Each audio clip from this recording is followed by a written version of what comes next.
everyone, I'm Hina Sharma and today I'm going to explain our important painting Journey's End. ये एक बहुत important painting है in fine arts class, +2 fine arts class. So before description आपको एक कुछ points जो है वो importantly learn करने हैं. Like title, इस painting का name Journey's End. Artist किसने बनाई ये painting? Abanindranath Tagore.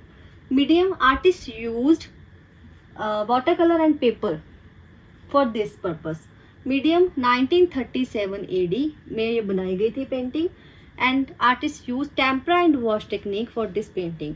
आपको एक बात याद रखनी है कि बंगाल स्कूल ऑफ आर्ट के अंदर सारी जो पेंटिंग बनाई गई थी वो टेम्परा एंड वॉश टेक्निक के अंदर बनाई गई थी. कलेक्शन प्रेजेंटली ये पेंटिंग कहाँ पे है? National Gallery of Modern Art, New Delhi. Next we are having subject matter.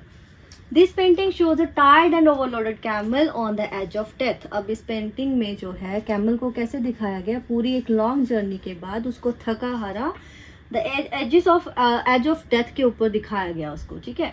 Posture of the camel indicates as if everything is finished. उसका पोस्चर देख के आपको क्या लग रहा है कि एक पूरा जो कैमल है वो बहुत थका हुआ है और उसके लिए जो है सब कुछ क्या है, खत्म हो चुके हैं. Everything is finished for him. In fact, the artist showing a reflection of human life through his piece of artwork. इस पेंटिंग के थ्रू आर्टिस्ट ने जो है ह्यूमन लाइफ को भी रिप्रेजेंट करने की कोशिश की है कि कैसे ह्यूमन जो है अपनी लाइफ में अपनी रिस्पॉन्सिबिलिटी को निभाते ही चले जाते हैं, उसके अंदर उसके बोझ के नीचे ही अपनी लाइफ को स्पेंड कर देते हैं. Now we are having description. This painting is a masterpiece painted by Abanindranath Tagore, which is first published in Pravasi, a Bengali magazine. एक बंगाली मैगजीन थी प्रावसी, उसके अंदर जो है ये अवनिंद्रनाथ टैगोर की पेंटिंग फर्स्ट टाइम जो थी पब्लिश हुई थी, जिससे इसको इस पेंटिंग को फेम मिला. It clearly shows a life of a camel is about to end a long and tiring journey. की इस पेंटिंग में ये रिप्रेजेंट किया गया कि पूरी लॉन्ग जर्नी के बाद किस तरह जो एक कैमल है उसको टायर पूरा थका हुआ दिखाया हुआ है. ठीक है.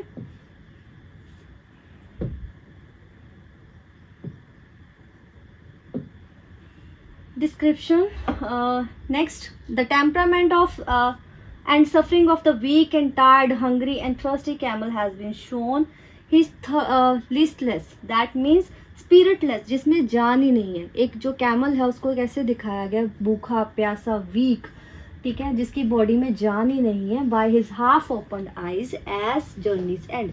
ये सारी जो चीजें हैं अब, ठीक है, वीकनेस, टायर्ड, उसकी हंग्री, ये सारी क्या कहाँ से शो हो रही है? उसकी आई से. Okay. The massive load laden on his back. अब काफ़ी ज़्यादा जो है लोड है उसके बैक के ऊपर लदा हुआ दिखाया हुआ है. ये किस चीज़ को रिप्रेजेंट कर रहा है? एक सिंबल है कि कैसे उसके जो ऑनर है उसके ऊपर एक्सप्लॉयटेशन हो रही है. ठीक है, अल्टीमेट एक्सप्लॉयटेशन को रिप्रेजेंट कर रही है. एंड क्रूअलिटी बाय हिज ऑनर, तो उसका जो ऑनर है वो कितना क्रूअल है. Nevertheless, the animal wants to be remain, but फिर भी जो ये कैमल है वो अपने ऑनर के प्रति क्या है? फेथफुल. और therefore with the all his might and courage he tried to stand up again. अपनी पूरी पावर के साथ, अपनी इच्छा के साथ फिर वो अगेन जो है वर्क करने के लिए रेडी है. वो कहाँ से रिप्रेजेंट हो रहा है? जो इसका फेस है वो उसने अपना फेस जो है थोड़ा ऊपर को उठाया हुआ है. ठीक है, इतना थका होने के बाद भी वो क्या है, आगे काम करने के लिए तैयार है. The expression and posture of the camel looks real and lively. अब उसके जो expressions हैं, उसकी जो पोजीशन है, फिर उसके जो इसमें क्या रिप्रेजेंट हो रहा है कि रियल जैसा लग रहा है. ठीक है, जान है उस चीज में.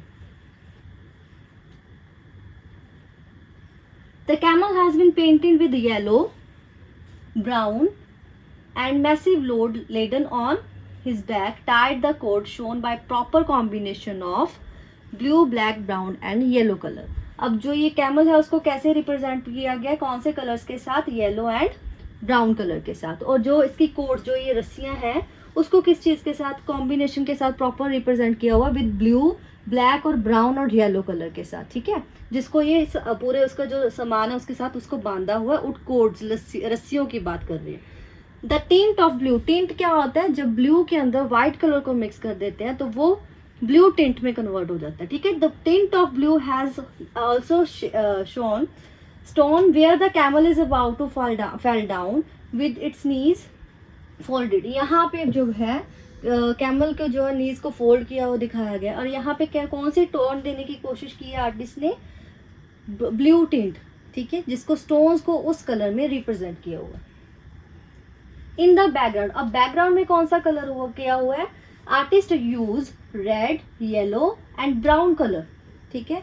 एक सनसेट का सीन जो है उसको क्रिएट करने की कोशिश की हुई है, जैसे इस कैमल का जो है जर्नी के एंड करने की कोशिश की है, वैसे ही उसने जो है बैकग्राउंड में जो कलर है, जो ये red, yellow and brown colour की टोन है, उसके साथ जो है सनसेट को क्रिएट करने की कोशिश की है, जो कि इस टॉपिक के साथ, इस थीम के साथ बिल्कुल मैच करता है।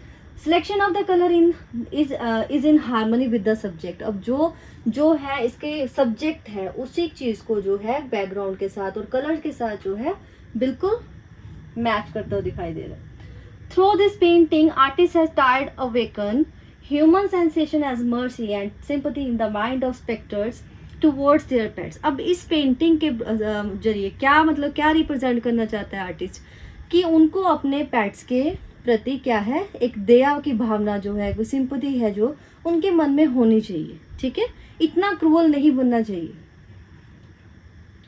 In the last, human life values from this painting. अब आपको ये क्वेश्चन एक शॉर्ट क्वेश्चन में भी आ सकता है कि ह्यूमन लाइफ वैल्यूज जो है इस पेंटिंग से कौन सी मिलती है। First one is master should be kind and caring towards their pets animals. तो अपने जो एक ऑनर है, एक मास्टर है, उसको अपने एनिमल्स के प्रति जो है वो क्या होना चाहिए, बिल्कुल काइंड और केयरिंग होना चाहिए। इतना भी ज़्यादा उसको एक्सप्लॉयटेशन के साथ उसके साथ काम नहीं करवाना चाहिए, उससे जितनी उसकी लिमिट है उससे ज़्यादा काम नहीं करवाना चाहिए। Animals loyalty towards his master.